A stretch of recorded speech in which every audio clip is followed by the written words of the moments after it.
Happy Easter. You know, we all like things the way they are because we love comfort. We are creatures of habit. And we even make it a mantra for Catholics. Catholics don't like change. Because it's true, we don't like it. I don't think any of us likes change. This is the reason, by the way, when a new pastor is assigned, people worry. And the first thing that the new pastor is told is, this is how we do things here, Father. That happened to me 8 years ago, by the way. There is something about this desire for comfort and for balance. It's so ingrained in us. And actually, this desire for comfort and balance is even ingrained in our own bodies. It's the most basic concept of anatomy and biology. It even has a fancy Greek name, homeostasis. That's the name of that process. That our bodies actively try to maintain fairly stable conditions that are necessary for survival. Homeostasis. The body doesn't like change either. And so the body compensates like a thermostat when you open the windows. That's why you jump into a cold swimming pool and immediately your body warms up. You are going to experience that in a little bit. That's why when you injure one side of your body, the other side of your body compensates.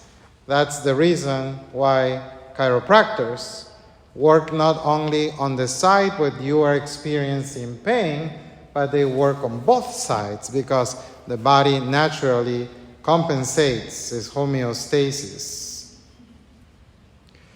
That is also the reason why many of us can't lose weight, even if we try, because the body reacts to the imbalance and brings it to a flat constant. That's perfect homeostasis for you right there. It's the P word, plateau.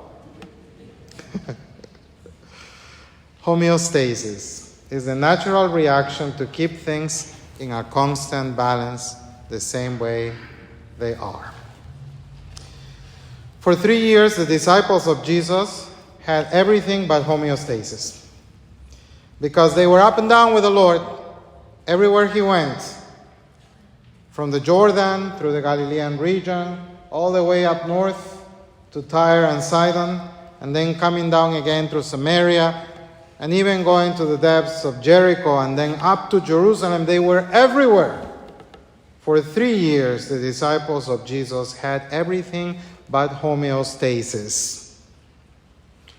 By now, the disciples had experienced the trauma of the Passion of the Christ.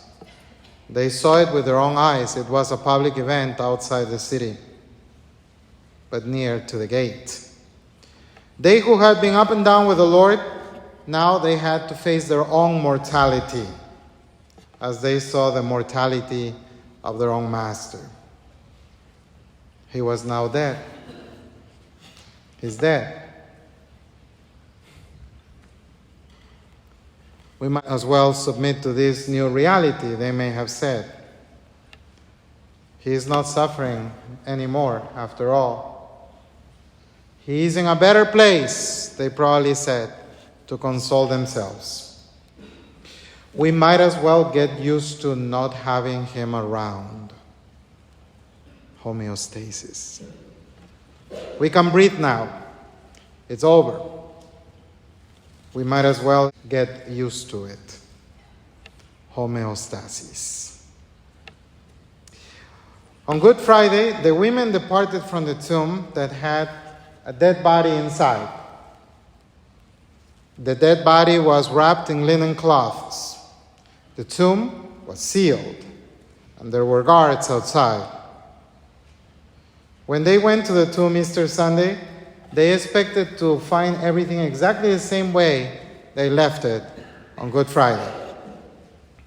We might as well go to anoint his body, pay our last respects, and then we can return home to adjust to the new normal. Homeostasis. I wonder if Peter and Andrew considered to go back to Bethsaida or to Capernaum. Maybe James and John considered going back to the Sea of Galilee and pick up their nets again. Maybe Nathanael wanted to go back to Cana. Joseph back to Arimathea. Mary back to Magdala. Jesus is dead after all. That's it. Life goes on. We might as well get used to not having him around. Homeostasis. But the tomb did not contain a dead body. Jesus doesn't like to keep things the way they are. Jesus doesn't keep you comfortable. Instead of homeostasis, Jesus brings Anastasis. That's the Greek word for resurrection. The Church of the Holy Sepulchre in Jerusalem is called the Basilica of the Anastasis, the resurrection of the Christ. It means to rise up, to rise above. It means to go up with the Lord. Anastasis. As the women arrived to the tomb, and then the rest of the apostles, I wish I could be a fly on the wall, by the way. It's one of those days that words cannot express the reaction. It's something like, he's not here. The stone is rolled back. The shrouds are on the side, but his body is not here. And now what? And this is where the fear of the resurrection kicks in. He's not here. What does that mean for me? The Gospel of Luke tells us that the women were terrified, and John shows Mary Magdalene's confusion. We were just getting used to not having him around. And now, this. Perhaps for you, Lizzie, it was this way. You may have had a similar experience. Maybe you were having just a comfortable life, and Jesus, uninvited, suddenly arrived to your life and made you uncomfortable and shook things up a little bit, as he normally likes to do. And here you are responding to his call, responding to that call of dying to yourself so that you may rise up with him from death. Anastasis. Those are the waters of baptism, and that's the same for all of us who are baptized. Just when you begin to get comfortable, homeostasis, get ready, because Jesus, with his Anastasis, will shake up your world. If you don't believe me, ask the saints. Ask Saul of Tarsus, St. Augustine of Hippo, St. Elizabeth Ann Seton, St. Gianna Beretta Mola. Every saint of the church has been called not to get comfortable, but actually they were called to greatness. Next weekend, Jesus will show up in the upper room to the disciples and to Thomas. Spoiler alert. And will show his wounds and will breathe on them the Holy Spirit. That's the gospel for Divine Mercy Sunday. Again, I would love to be a fly on the wall for that one.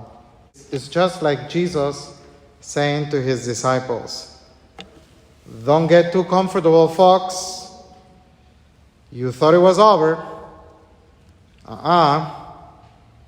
Get ready, because we are just getting started. Happy Easter.